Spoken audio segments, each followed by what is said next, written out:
Hi, this is Tim of the 1916 Company. Welcome and thanks for logging on. If you love this watch, email me. I am still Team Mosso at thewatchbox.com. It is still in the description below. It is still your purchase and pricing email question line for buying this or any watch you see on any of our platforms. Please reach out to me directly. I am Team Mosso at thewatchbox.com for pricing. Today, we're discussing a 2022 variant of the long-running Arnold Son Nebula. This is the Nebula 41.5 in steel. It's 41.5 millimeters in diameter, 9.2 millimeters thick from lug to lug, just the case. It's 46.9 millimeters. If we add the solid end links to the bracelet, it's a more substantial 53.3 millimeters across the wrist with a 20 millimeter spacing between the lugs. On my wrist, which is 16 centimeters in circumference, it fits nicely. This is not the smallest Nebula. There is a 38, but this might be the most balanced size. Also, proportionally, it looks great. It's a flat watch with a domed bezel, so it will slide underneath the cuff. And you can see, looking down the barrel, these lugs are nowhere near the edge of my wrist. And I could recommend this watch for wrist as small as 14 centimeters circumference. You can see over the top, which always exaggerates the width of the watch. Even so, I have plenty of lug clearance on each side. Taking a look at the bracelet, it features an integrating end link, which matches the slope of the lugs, but also the curve of the case. You can see that there's a little bit of a taper down from the end link towards the clasp. We have outer faces, which are satinated. We have shoulders, which are polished. And you can see that there's a little bit of a tumble home to the links. They roll off to the side.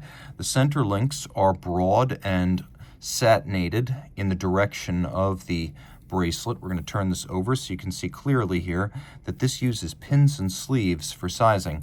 Now, pins and sleeves do require a block and a punch to size, but they also don't strip the way flathead screws can. That's really the advantage of them. You can also see here that every single link on both sides is removable, so you're going to get the right size. The clasp is a double fold. You can see it uses ceramic spring-loaded pin snaps. The idea being, over time, the pin snaps can never be worn down by the steel, so they will maintain tight and snappy tolerances through the ages that the owner possesses this watch. We have the Arnold Son logo, symbolizing the company's regal heritage as well as marine history. And then we have a twin trigger release system. So you have to press both triggers for this to open. It's quite secure once closed. Rolling around to the case, you can see that the lugs feature double finish. We have a raised platform on each lug face that has satination. You can see how it's been brushed to contrast with the rest of the case and the rest of the lug, which is polished. And it's also been nicely raised beyond the face of the lug. So impressive detail right there in terms of assembly and of finishing. There's also a super sharp break between the case and the lug, which is difficult to achieve and frequently requires artisanal finishing in order to get that final sharp crease between the surfaces. There's also a bezel that has a domed profile, a little bit of a flange outboard, and then negative tumble home to the case profile. Once again, we have the media blasted and polished Arnold Son logo on the crown. The watch is manual wind with 30-meter water resistance. The timepiece features a dial that is almost one and the same as the Arnold Son 5201 manual wind movement. So we have our twin barrels in series, 90 hours of power reserve. We've got visible motion works under the hands. Keyless works, if you want to see it, is visible on the back side of the watch with the setting lever, the clutch, and the clutch spring.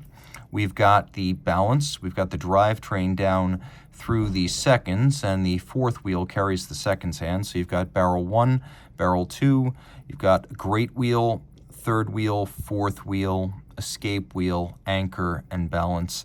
And it beats away at 21,600 vibrations per hour. And all of this pivots on 24 joules. It's adjusted in 5 positions, which is the same standard you'll find, for example, on chronometers and high horology watches, and this is definitely a high horology watch.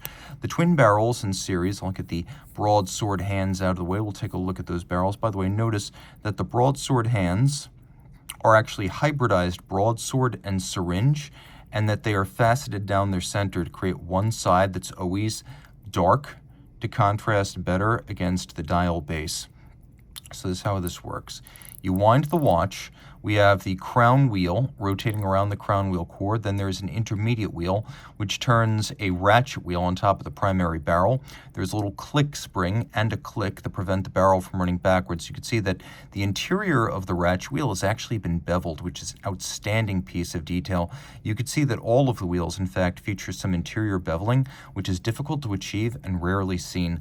Then the two barrel covers are both solarized, and you can see that there's a nickel anthracite coating or nickel anthracite colored coating on the individual finger bridges that bear barrel 1, intermediate wheel, barrel 2, great wheel, that third wheel, the fourth wheel, and the seconds pinion, and then the balance itself. It's really good looking. The quality of the encollage is mirrored and very high.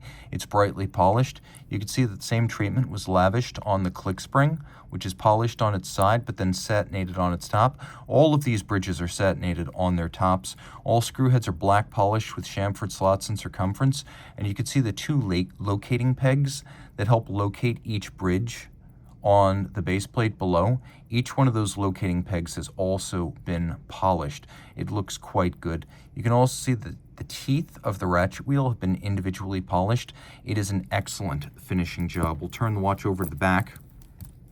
As you can see, the movement has been blackened, and you can see that the opposite sides of the barrels are both polished. We have white gold chaton cups holding these two barrels in place.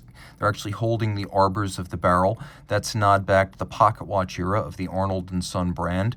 And then we have more of those satinated and internally beveled wheels on the bottom. You can also see that the quality of the beveling on the skeletonized base plate, very high, mirrored, top grade.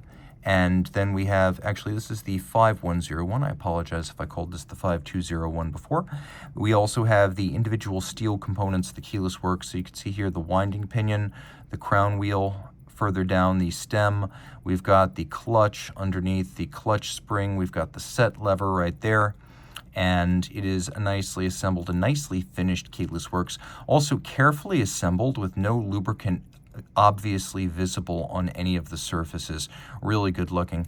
And you can see that it is a large movement that fits this case back precisely. Again, 30 meters water resistant, so a sporty watch, not a sports watch, but aesthetically and artisanally, it's got a lot going on. Arnold & Son is a brand owned by the Swiss manufacturer lug-to-lug out of La Chaux-de-Fonds. Arnold makes a little bit more than 1,000 watches a year. It's pretty low production, but Citizen Watch owns Arnold & Son and lug-to-lug, so there will be big group money to ensure that parts and service are available forever. Always something important to recognize when looking at indie brand watches. Reach out to Team Mosso at thewatchbox.com for purchase and pricing details.